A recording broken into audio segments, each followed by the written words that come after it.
Well, good morning, everyone. It looks like the attendees are filing in. It's great to see so many familiar names in the list, and really looking forward to having you join for today's webinar.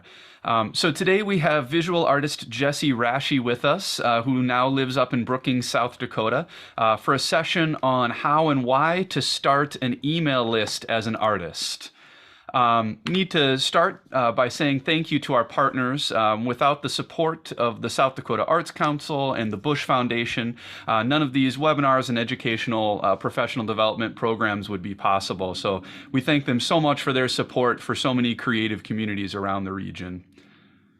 So there'll be a number of times today for some Q&A and chat. We'll mostly do some of the Q&A towards the end, but we would ask if you please use the Q&A button at the bottom of your screen.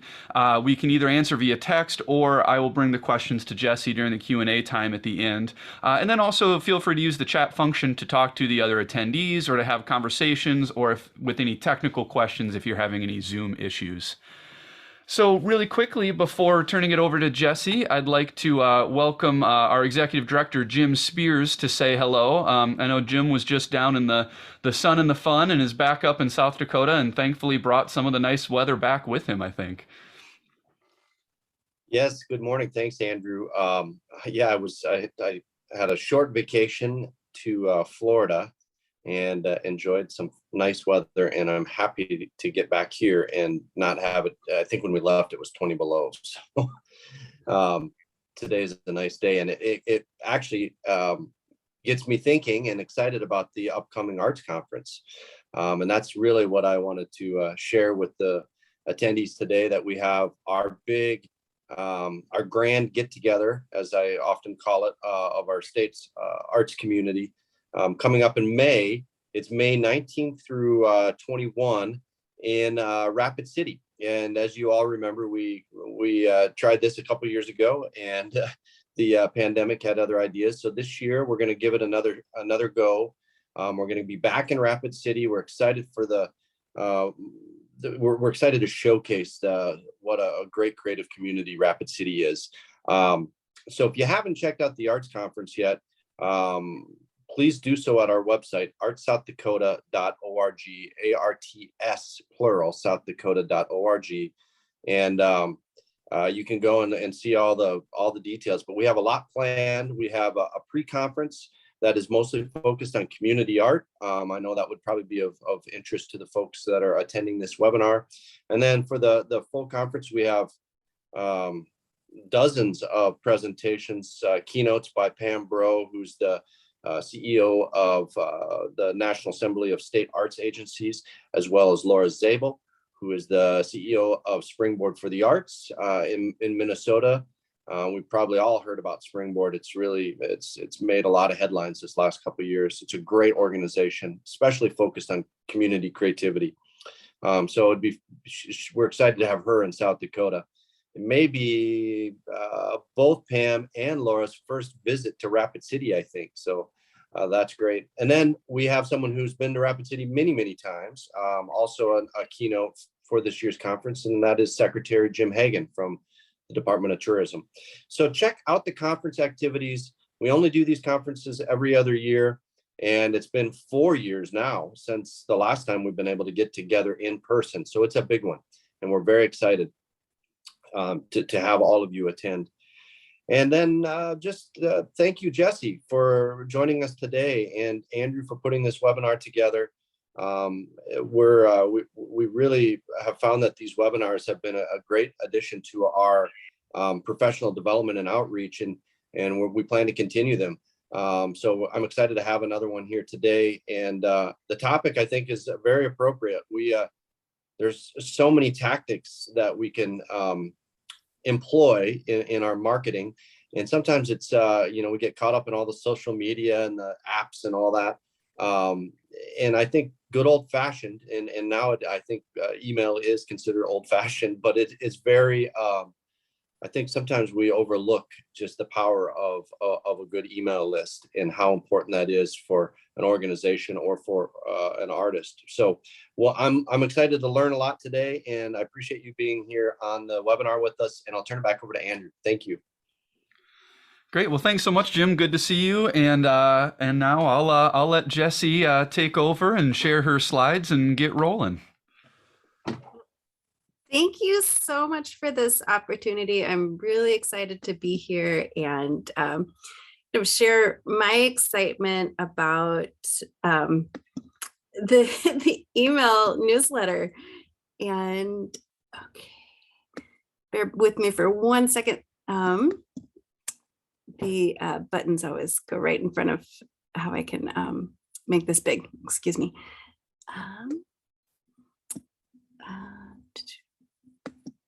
Sorry.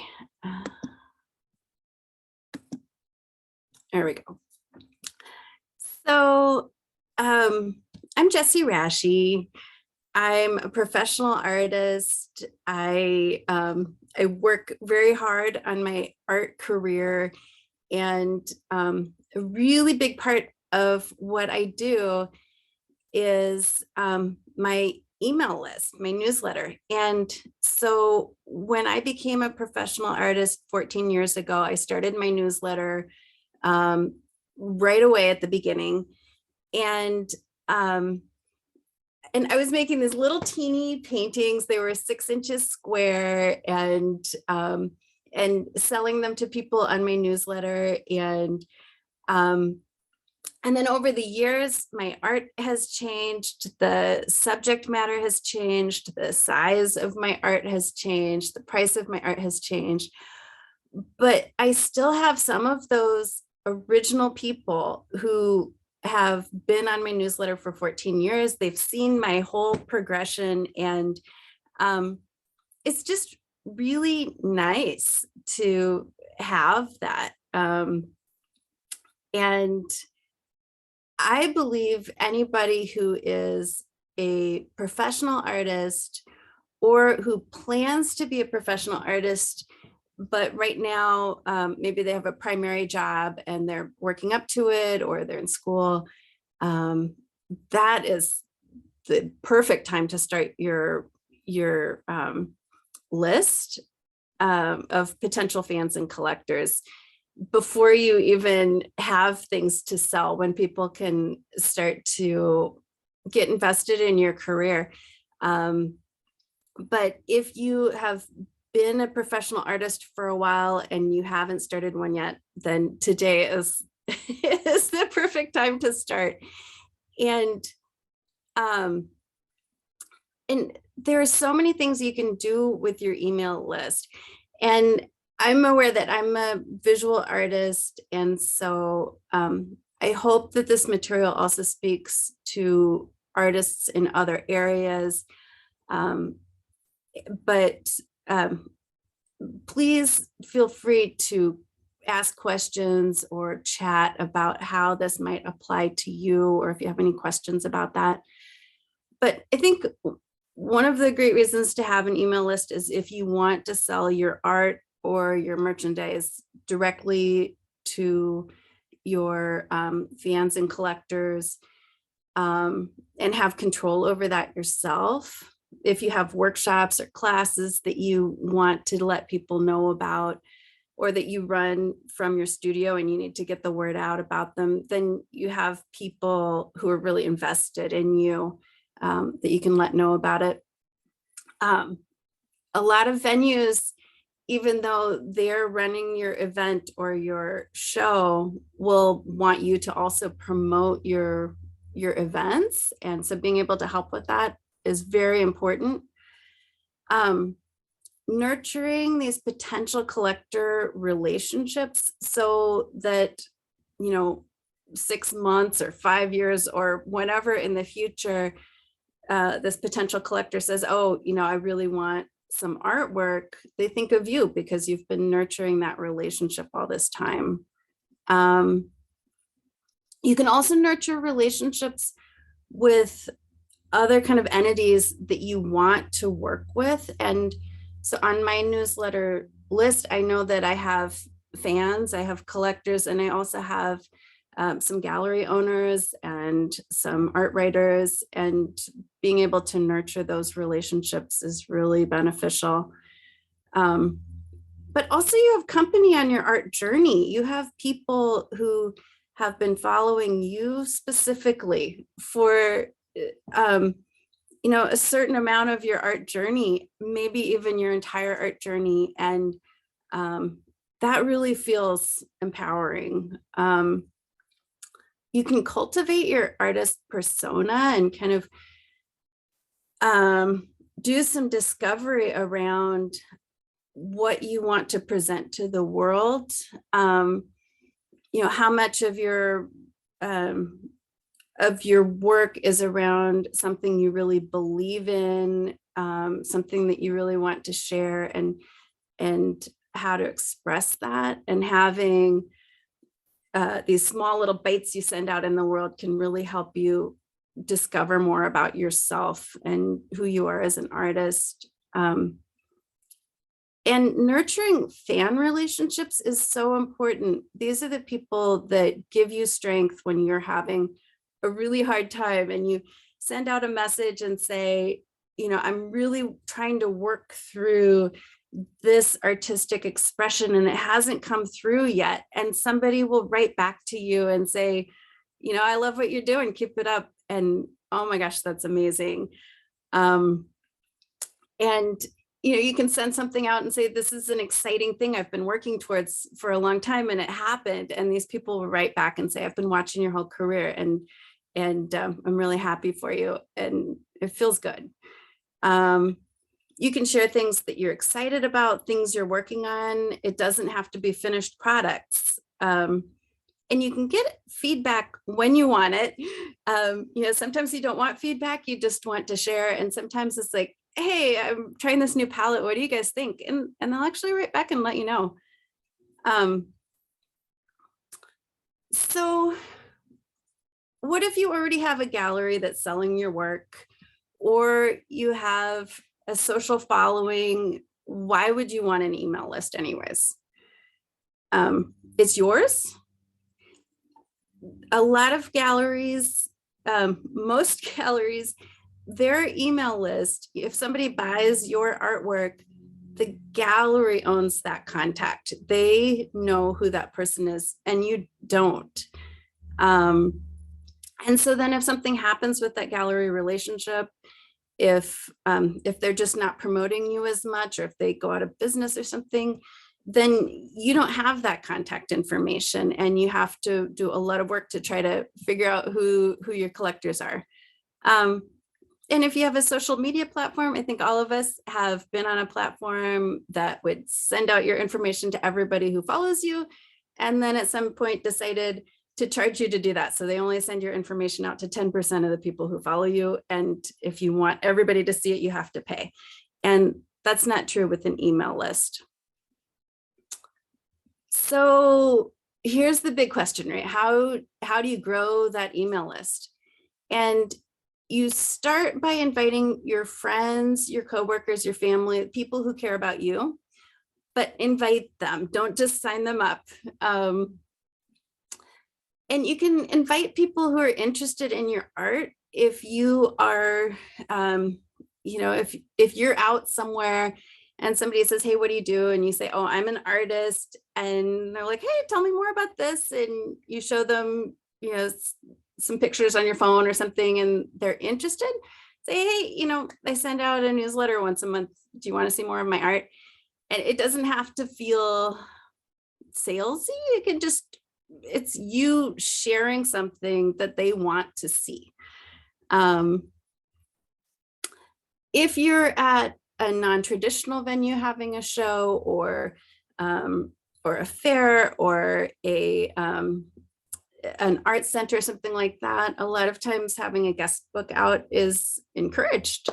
And people know that if they put their name and their email address in the guest book, they're going to hear from you. I always write to people afterwards and just make sure, say, hey, you expressed interest. Can I send you my newsletter once a month? And it's a good idea to do. So you can make a form to sign up for your newsletter, And you can put a link to that on your email signature and in your social media and on your website and anywhere else that you share your work. If you want to increase the number of subscribers, you have to give people a reason to sign up. You have to be generous. And this can be generous with stories, with things that are important, little notes. It doesn't have to be a lot, but it has to be something that makes a person want more information. And in most cases, just sending out a picture of your art isn't enough. It needs to be some information that goes along with that. Some people give away goodies, or they give away art. They give away little videos of tutorials and things like that. But it doesn't have to be something that costs you, but it does have to be something. It has to be at least a sharing of some information that's worth opening the email and reading.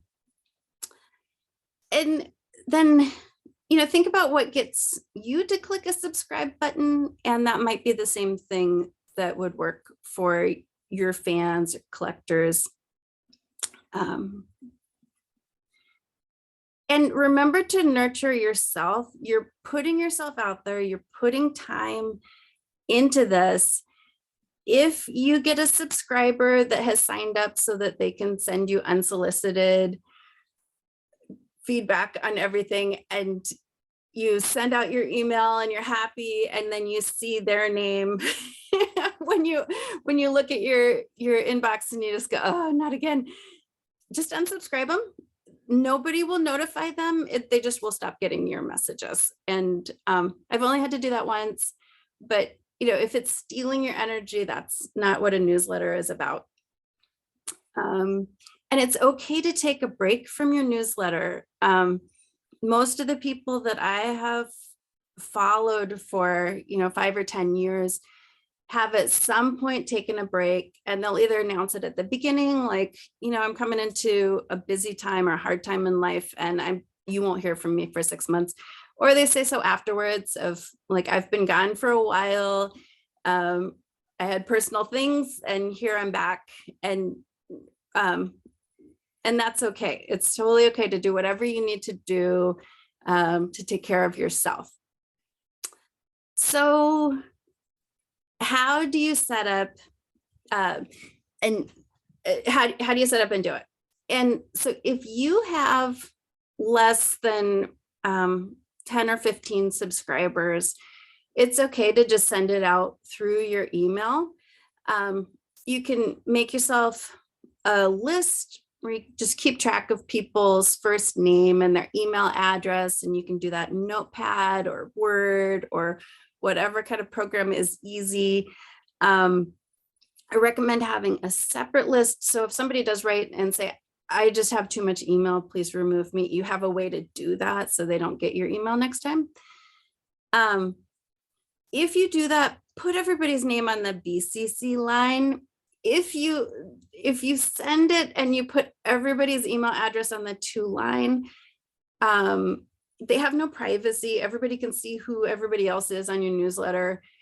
And also they can reply to everybody. And then all of a sudden people's email boxes are blowing up, and that doesn't make most people happy. I think it's very much worth it to have a newsletter service. Most of them are free if you have under a certain number of subscribers, like 500 or 1,000. And the ones I have tried are MailChimp, which is very popular. It has all kinds of bells and whistles, and it just didn't work with my brain. And then I tried Mad Mimi. I used that for years. It's very intuitive, very easy. And they had a little box with a live person that you could write to and say, hey, how do I do this? And they would write right back and tell you, which I thought was amazing. But for me, I segment my subscribers. So I have some people that only want to hear about workshops, and I try not to bother them with other stuff. I have some people who only want to hear about, like, once a month, tell me the general stuff, but I don't want to hear any more than that. And then some people that are like, send me everything. And I wanted to be able to do that with a single program. So I use MailerLite. And so they're, I'm not affiliated with them in any way. I just wanted to give you guys an example of how you would walk through one of these programs. And it changes, it's different for each program, and it changes over time as they do updates, but the general steps will apply. And so I think some people feel like it's daunting. And you know, how long is this going to take me to set up? And I just wanted to show you exactly how long that is. But first, I want to make sure, are there any questions or anything before I jump into the little demo? No, I think we're going okay here. No questions yet, but please feel free to use the Q&A in the chat, everyone, and we can jump ahead to the demo. Cool. There are a number of different programs and methods you can use to make an artist's mailing list. You don't really even need any programs at all, but this is the program that I use, and I use it because I really like it. So I'm going to share this with you. They're not sponsors or affiliates or anything like that. I just happen to use their service. So I'm going to start out here as if I'm starting brand new. So I clicked the sign up button. I'm going to use an email address I don't use usually. And so I'll just make a dummy account and then get rid of it later.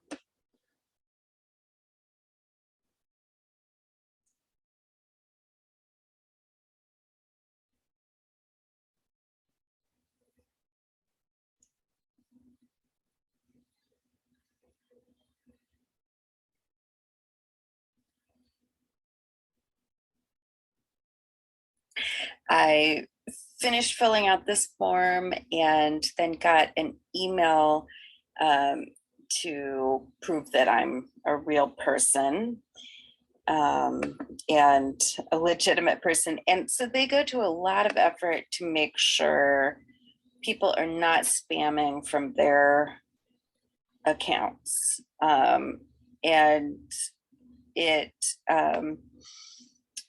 you know, I think when one person spams, it hurts everybody on a service. I'm going to click Create Campaign. You'll probably see a button right in the middle of your screen that says something like send your first message, send your first email. It'll take you to this place here in the subject. Something descriptive. Let's see, new painting from, and put your name, and you can put your personality in there as much as you want. I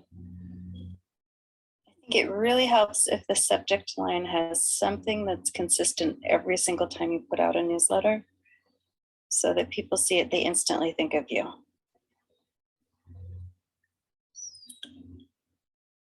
So let's create a new design using the drag and drop editor.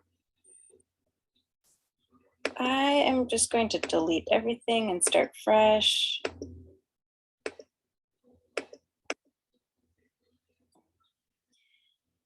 So let's start fresh here with, I always put 3 things. You can put all kinds of things in here. I'm just going to do some text.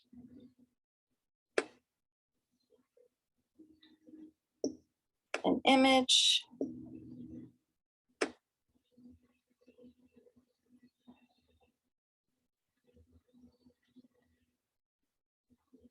And a button.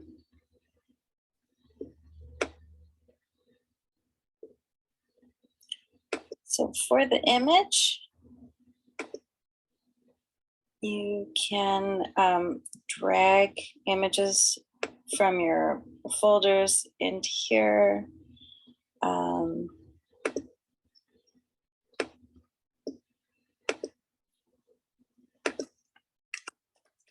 And I like to say something like hi, and clicking variable and adding their name, and then say what it is that I'm sending. The new painting.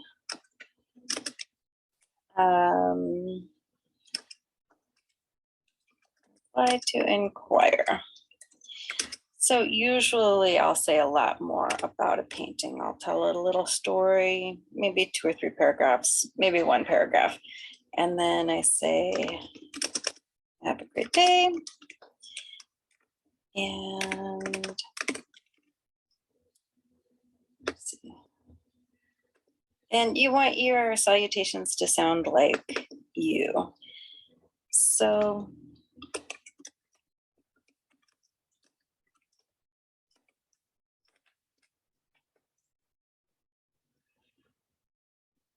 here's some code for you.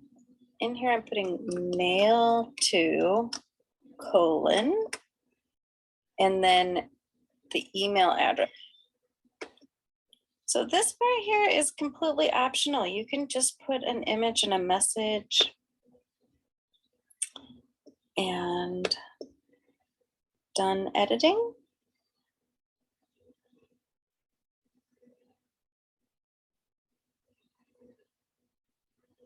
I want it to go to all active subscribers.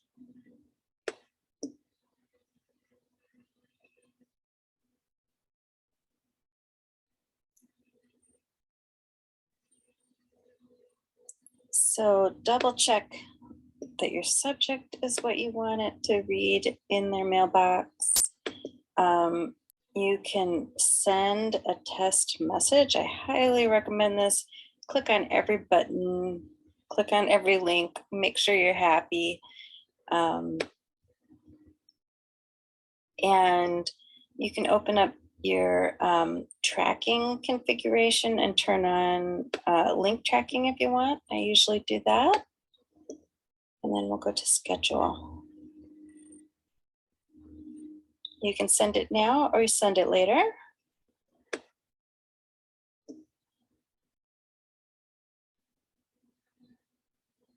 Click the send button down below. Done.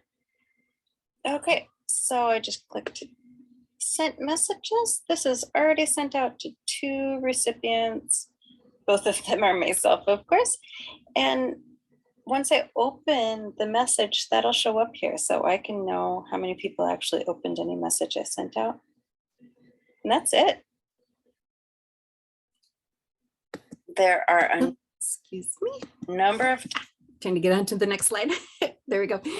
So, so there are a couple more steps involved. Like you need to add in your contacts. It's pretty straightforward. There's a button right at the top. And actually, that's the only other step.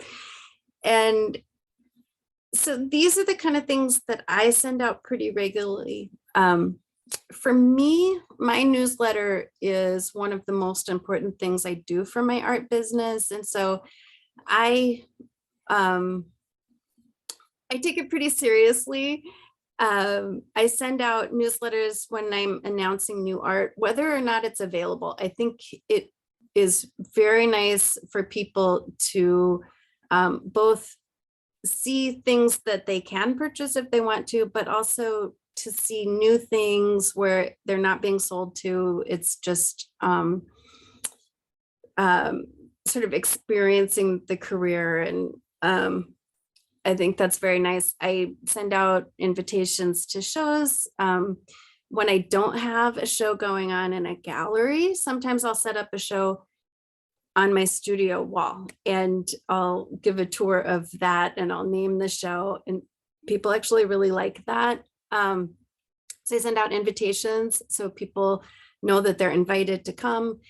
And then I think almost more importantly, since my followers are around the country and a lot of times can't come to a show, I send out the photos the next day and kind of follow up with, what the whole experience was, what they were invited to.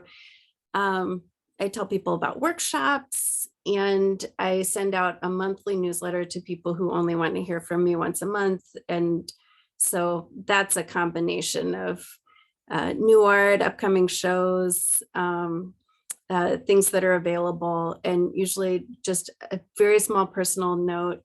I don't get super personal on my messages as just a personal choice, but small things that are happening in my life, I let people know about. And some really important things to keep in mind when you start your list is it's okay if your list is small, and it's so much more important to have people who really care about your art, your career, than just a large number of people who maybe are only partially interested. You can send out your messages however often you want. It's super important to either be consistent or to have a reason not to. So the most often I've seen people send out messages are once a day. I've seen daily painters who do that. That's what I was doing at the beginning, or do a tiny little painting and just send a very fast note that said, hey, here's what I worked on today. And that's about it. Some people only send them out once every 6 months or once a year. And that is enough to keep your fans remembering you, so that next time when they get one, they don't say, hey, who is this person? Most artists tend to send out a monthly newsletter, but that's not required. You can choose to do one every 3 months or just on holidays, or whatever works for you. And when I say be consistent, I mean, don't send them out once a month and then for no reason at all send them out 3 times a day. It throws people off, and it makes them not sure what to expect. Unless you tell people, like, I usually send stuff once a month. I'm going to send you a whole bunch of mail because I'm really excited about this project I'm working on. Then it's fine. Then they understand why. They know it's temporary. So just make sure your subscribers understand what's happening with their inbox. If you sign people up who didn't ask to be on your newsletter, or if all the messages you send are not really what they were expecting, like you tell people you're going to send them a message once a month and you're sending them 3 times a day. If you don't give people a way to unsubscribe, they might click the spam button, and then all your messages go into people's spam folder and not in the inbox. So it's really important to not throw people off, not make them feel like they're getting spam. Make sure they feel respected, not just because you're trying to build a relationship, and that's important, but also just because it will help your newsletter go where it's supposed to. So remember that you're building a relationship. And so when you send out these messages, you might not get a response right now, but you're building this familiarity that will lead to something down the road. And if you have a purpose for your messages, your purpose is more likely to be fulfilled. So I have signed up for people's art newsletter before and literally just gotten a picture of a painting, a couple times a week with a title and a size. And it's like, are you selling me something? Are you just telling me what you're doing? I don't understand what's happening. And I don't stay on those email lists because I don't know what they're trying to do. It's like, And so if you're trying to sell a piece of art, tell people like, hey, this is available. If you're trying to share, like, this is the new direction of my art, just say that, you know, hey, I'm taking a new direction. What do you think? And you don't have to have the same purpose for every email. And I think it's probably really good not to have the same purpose for every email. And remember that you're not sending a private message. It's kind of out there to the public. People feel like they can forward newsletters. So think of it as public. I think it's really nice. I've mentioned a couple times making sure people know what they're getting. I think it's really nice to send a message when somebody first signs up for your newsletter. And I used to do this by hand. I would just type up a little message like, hey, thanks for signing up for my newsletter. I'm going to message you a couple times a week. Thanks a bunch.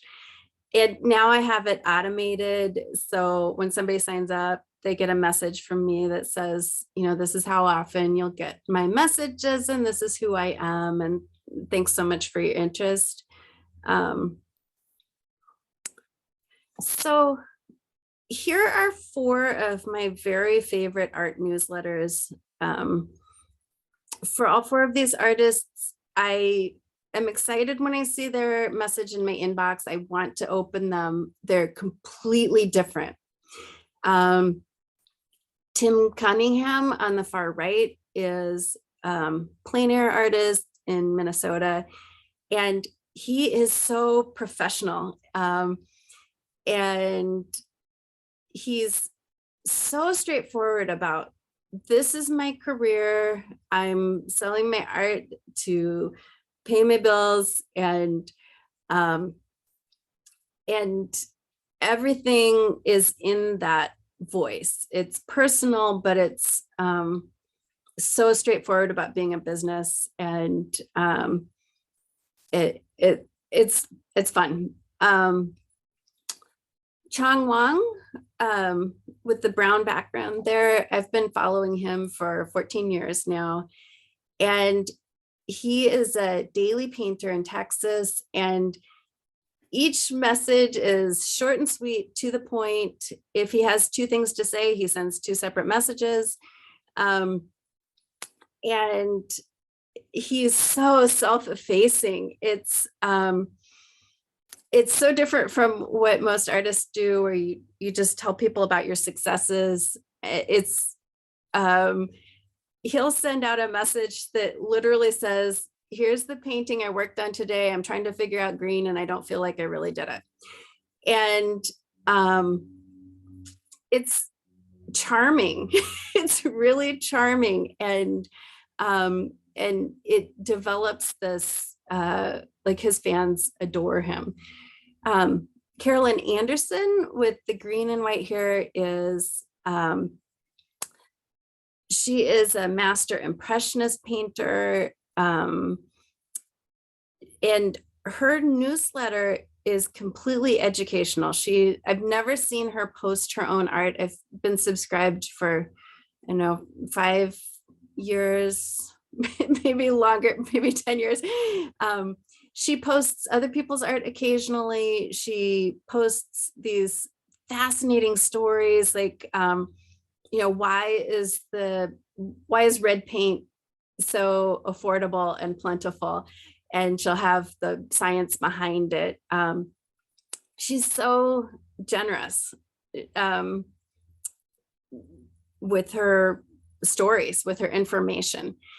And Jane Hunter on the far left is a blogger. And so you sign up through her blog and you get messages automatically whenever she makes a blog post. And she tells these wonderful stories about the birds in her neighborhood. She's a Canadian artist or photographer, excuse me. And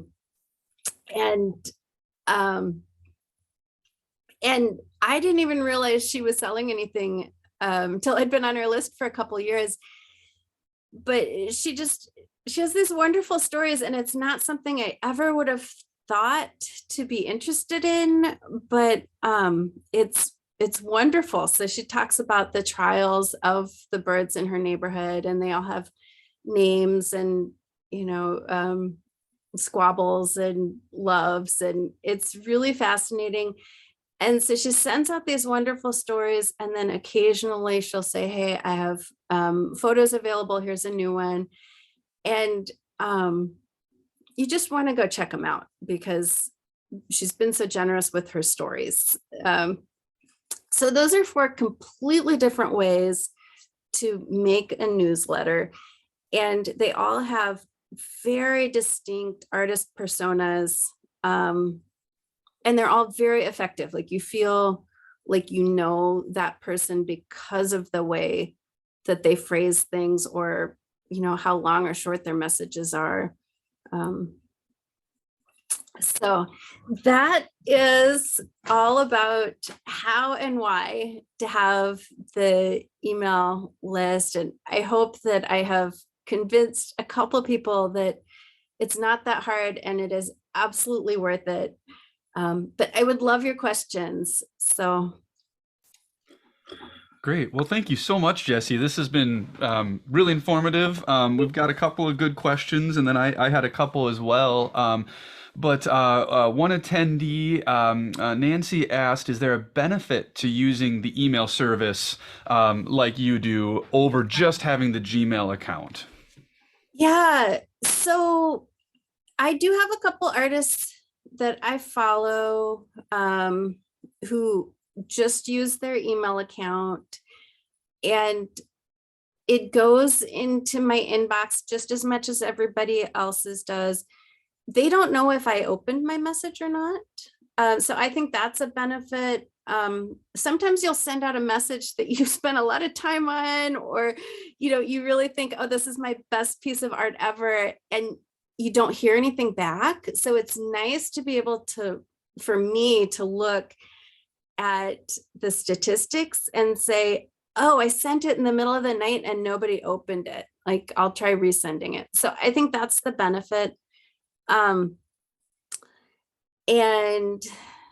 I just think whatever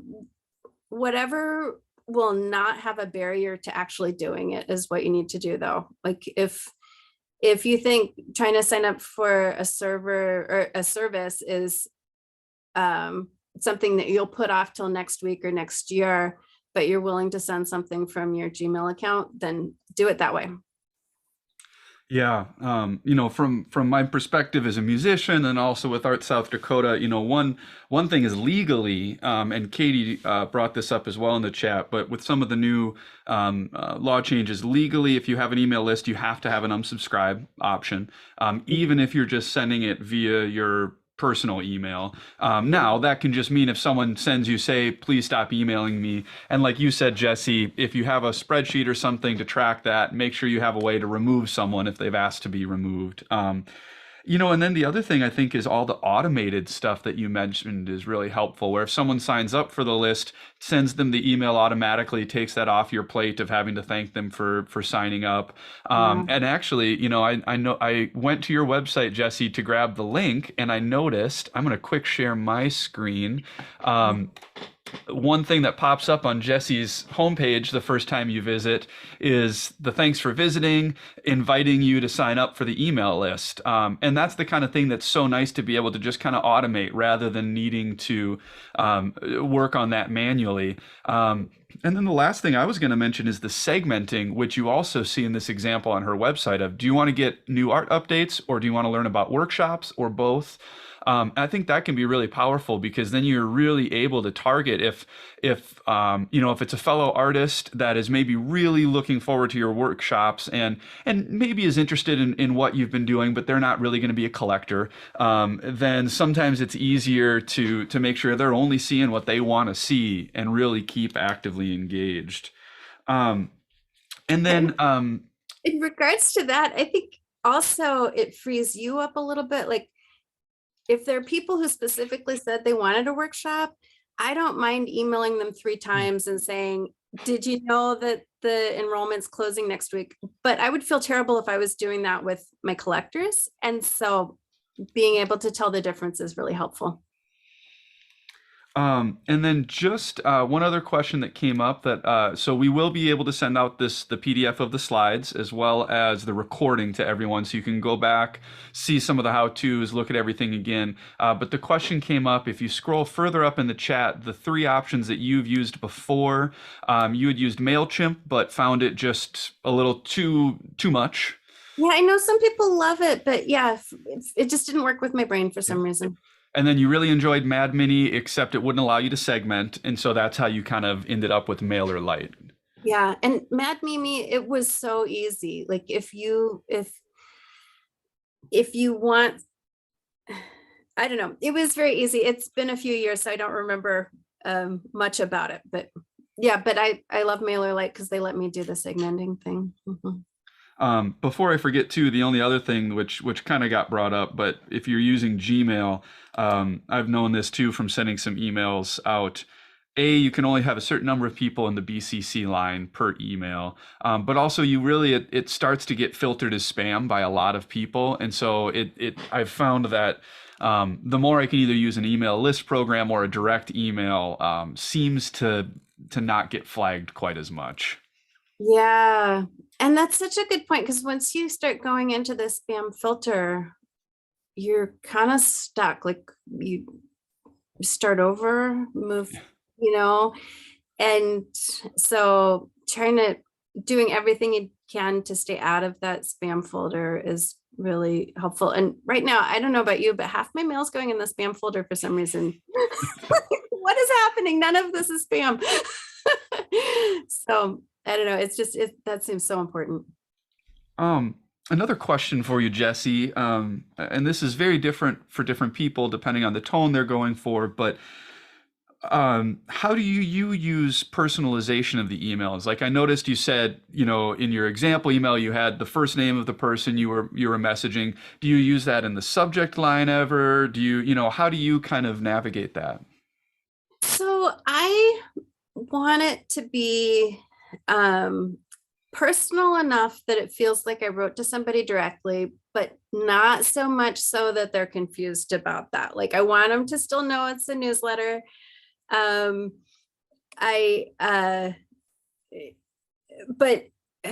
I want it to feel personal. Like I took the time to write to them. And like one way I did that recently was I have a segment just for my students. And so they get like recordings of classes and things.